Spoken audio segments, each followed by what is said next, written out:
A UFO in China's skies forced Zhoushan Airport to stop operations on July 7th. Outbound flights were grounded after the unidentified flying object was detected by a flight crew. The incident has captured the attention of Chinese media. Theories about the UFO's identity are burning up on the internet as well. They include everything from a hidden U.S. bomber to an elaborate man-made hoax. For now, the UFO continues to be a mystery. A spokesman from China's civil... So there's this star, nearly 1,500 light years away from Earth. And we have this telescope that's been staring right at it for a number of years. But scientists say something strange keeps getting in between the telescope and the star. They can't figure out what it is. Let's bring in CBS News science contributor Michio Kaku. Okay, what is happening? Why is this star causing scientists to wonder in fascination what might be out there? Well, we don't know, and this could be the biggest story of the past 500 years, bigger than the discovery of America by Columbus, or it could be the biggest wild goose chase since the Loch Ness Monster. Okay, well, now you've given us a huge dichotomy of possibilities. Let's explain it. This is a star called KIC. I like to call it KIC, but it's KIC 8462852. That's its official name. The Kepler Space Telescope is out there. Can you explain why scientists and why space lovers are fascinated by what's happening with this? This star is breaking all the rules. We have to rewrite astronomy textbooks. Basically, if a planet eclipses the mother star, goes in front of the mother star, starlight drops by maybe 1% at maximum. However, starlight has been dropping at 22%. There is a colossal, humongous object of some sort blocking the starlight from this star. Okay, so imagine if you're in a movie theater and you see the spotlight coming from behind you, and on the stage what you're seeing is a huge nebulous rectangle of shadow, and you don't know what's causing the rectangle of shadow on the stage, right? Something like that. Okay, could it be an alien superstructure? That's what we're speculating. We've ruled out all the usual suspects, rogue planets, comets, asteroids. What's left but Star Trek? We're talking about what is called a Type 2 civilization that could build a gigantic sphere, perhaps bigger than Jupiter, to absorb starlight. And this, of course, is right out of science fiction, but here we are staring at it, and we have no logical explanation other than to assume that perhaps, just perhaps, it's made by a civilization a few thousand years more advanced than ours, like the Federation of Planets. Wait, does that put us back in like Cro-Magnon status? Well, compared to them, yes. We are what is called a Type 0 civilization. We get our energy from oil and coal. Type 1 would be like Buck Rogers, planetary civilization. This civilization is stellar. They can manipulate the energy of a star if it pans out. Okay, so I'm left baffled because they also spotted this star in 2009. This is October 2015. Why are we just talking about it now? Because, as Carl Sagan said, remarkable claims require remarkable proof. If you're going to say that this discovery ranks with the discovery of America by Columbus, if it's on that kind of scale, you better be sure that it's not some kind of hoax or some kind of dust on the telescope. And if this potential hypothetical civilization is 1,000 years more advanced than we are, why haven't they made contact with us? Are we as human beings just not ready for that? Well, if you go down a country road and see an anthill, do you go down to the ants and say, I bring you trinkets, I bring you beads, I give you nuclear energy, take me to your ant queen? Or you have this politically incorrect urge to step on a few of them? Yeah, right. That's a very good point. It's equally as good as my theater metaphor. Mm-hmm. Right. I like both. So why should they land on the White House lawn? We have nothing to offer them. If they can build an object bigger than Jupiter, I mean, we have nothing to offer them. Are we going to get answers in our lifetime about this? Well, next we're going to focus our radio telescope to see whether we can eavesdrop on their I Love Lucy. Maybe they too have, Leave It to Beaver and TV shows like that. So we're going to focus our radio efforts now on this star to see whether there's any regular radio emissions from that planet. Oh, it's so exciting. Michio, thank you so much for joining us. Yeah, my pleasure.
What's that? What is that? Look at they joined. Oh my gosh. Disclosure is very close, and the American people need to prepare themselves very soon for an announcement from our government that there is in fact extraterrestrial presence engaging this planet and the human race.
You're on the air. Hello.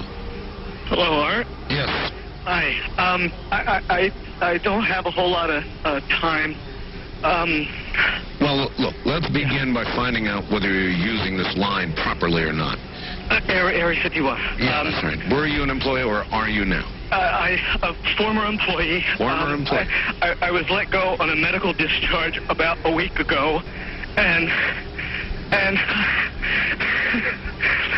I've kind of been running across the country. Oh man, I don't know where to start. They're gonna they'll triangulate on this position really soon. So you can't spend a lot of time on the phone. So give us something quick. Okay. Okay. What we're thinking of as aliens, Art, they're extra-dimensional beings that an earlier precursor of the space program made contact with. They are not what they claim to be.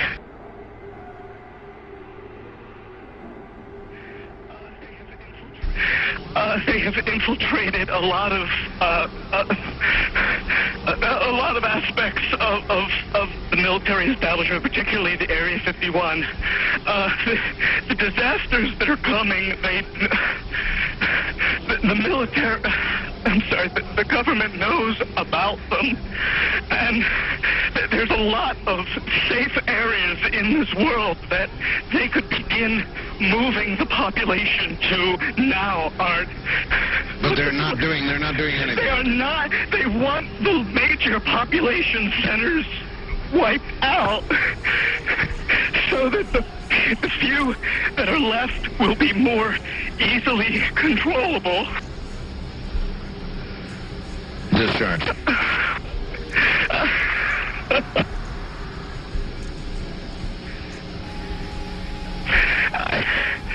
I started getting...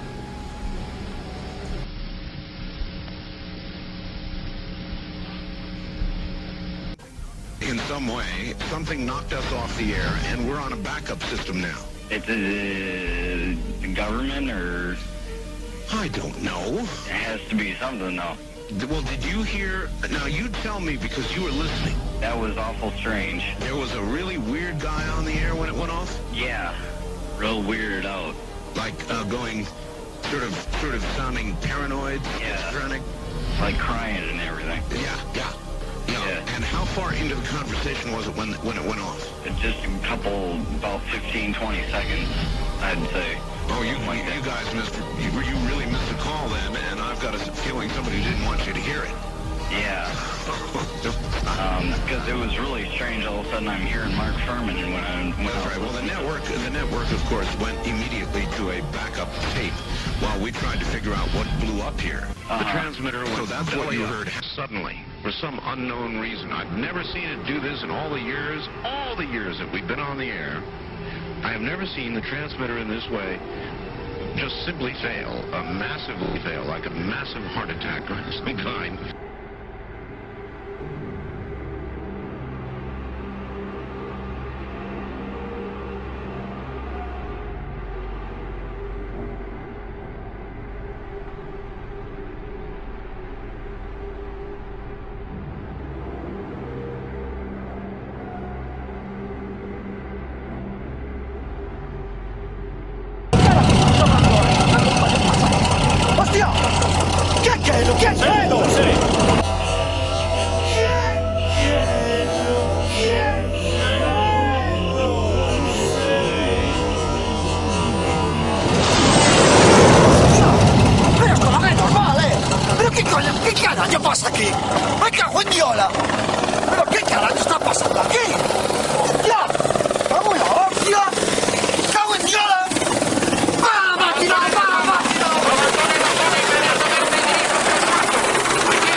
Para aí, velho. Não dá pra ver. Pera aí. Tá tremendo muito, cara.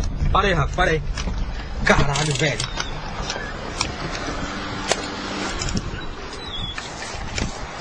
Caralho, velho. Puta, onde que tá agora, pô? Olha lá, olha lá.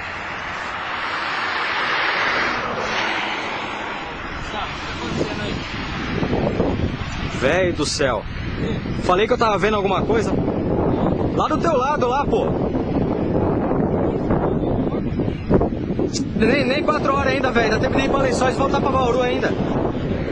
Olha isso, velho. Olha isso.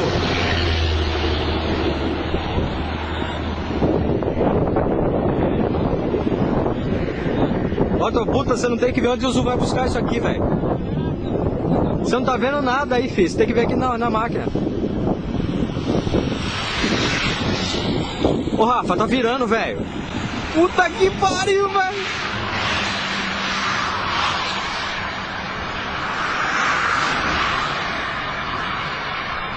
Ah, essa porra dessa bateria tá acabando, bicho. Caralho, velho, tá descendo, porra.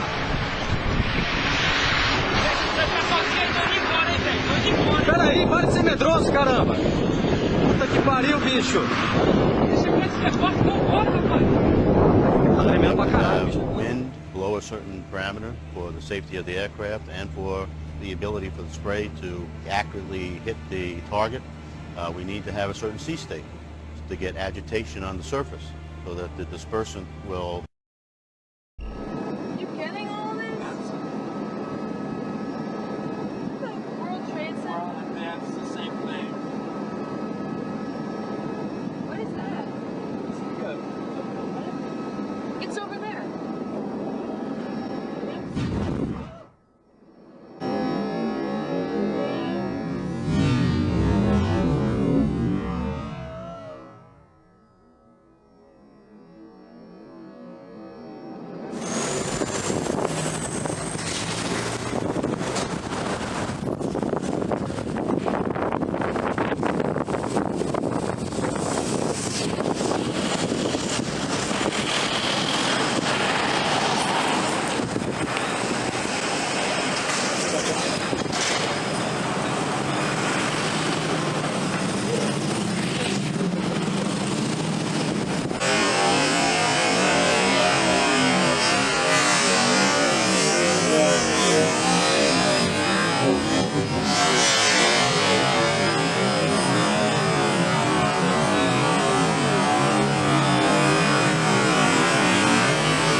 I didn't see you before because the sun was just flashing by.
Вот она, милая.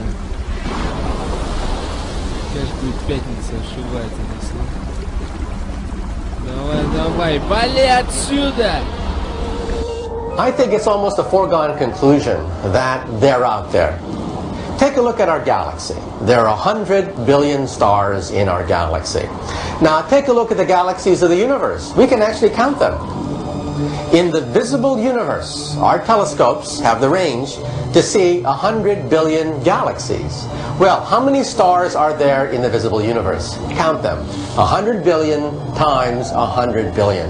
That is an astronomical number. You have to be supremely arrogant to believe that we are the only ones in town. But that's just the visible universe. According to Michio, intelligent life might also exist in other dimensions. He calls this concept of extra-dimensional space string theory. In string theory, we are forced to confront the idea of other dimensions. It is the only theory which has been able to unify all the laws of physics into a single coherent whole. String theory proposes the existence of 11 extra dimensions. This might seem crazy, but apparently it allows physicists to make sense of the chaotic universe we live in. From the top of the Empire State Building, I look down and I see the chaos of the streets, but I see it whole. I can see a unity, a coherence that you cannot see on the hustle and bustle of the street below. So is it really possible alien life exists in some kind of parallel universe? And even if it did, how could they travel to our world? Well, think about life in the universe. Scientists say the universe is so big, no one is ever going to be able to reach the Earth from the distant stars. There's an ultimate speed limit. You cannot go faster than the speed of light. However, Albert Einstein introduced the concept of wormholes. Wormholes? No, not the mound of earth messing your lawn, but rather strange doorways between different dimensions. And to travel through one, you have to fly into a black hole. There is a theory that says that when things fall into a black hole, they get blown out the other end. The other end of a black hole is a white hole. A white hole where matter spews out. If this theory is right, it could be that black holes are a link between a vast number of other universes. Think of a soap bubble. We live on the skin of a soap bubble that's expanding. But if you vibrate the soap bubble, it buds. It sprouts a baby soap bubble. And all of a sudden, you have two soap bubbles. So we do think that perhaps our universe coexists with other soap bubbles, perhaps connected by black holes. And there's not a universe, but a multiverse of universes.